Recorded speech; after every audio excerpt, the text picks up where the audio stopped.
Bonjour et bienvenue sur Connaître le nucléaire. Aujourd'hui, nous allons parler de la façon dont nous pouvons utiliser des isotopes stables pour déterminer si les émissions des transports affectent ou non nos écosystèmes.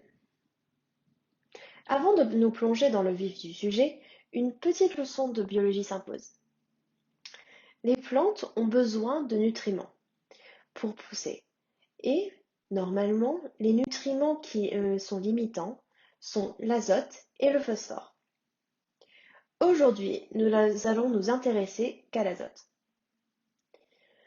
Lorsque nous roulons en voiture, nous brûlons du carburant et nous rejetons du NO2 dans l'atmosphère.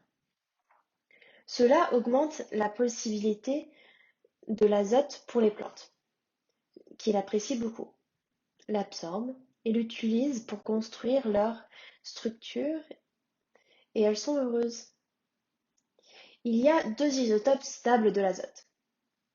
Le premier est l'azote 14, le plus courant, qui représente à peu près 99 de tout l'azote. Le second est l'azote 15, qui nous intéresse.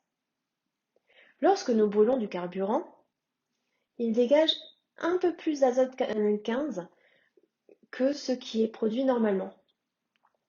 Les plantes peuvent l'absorber rapidement et c'est un indicateur d'émissions provenant des transports.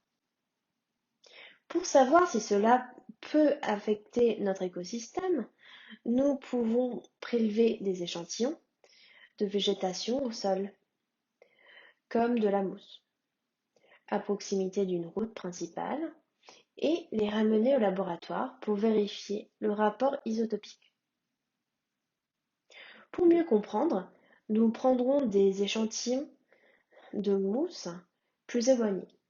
Dans la même zone, nous ferons la même analyse isotopique et nous comparerons les deux.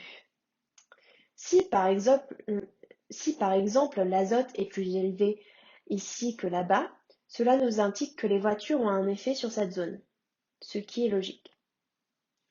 C'est une bonne chose pour les plantes, mais pas nécessairement pour tout le reste, la qualité de l'air en particulier.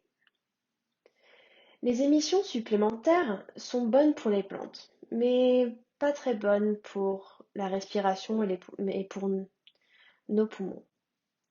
Nous pourrions donc utiliser ce moyen pour nous dire si oui ou non nous devrions essayer d'atténuer ces effets. C'est juste un autre exemple de la façon dont nous pouvons utiliser les isotopes dans notre société chaque jour pour apprendre des choses très importantes sur la façon dont le monde fonctionne.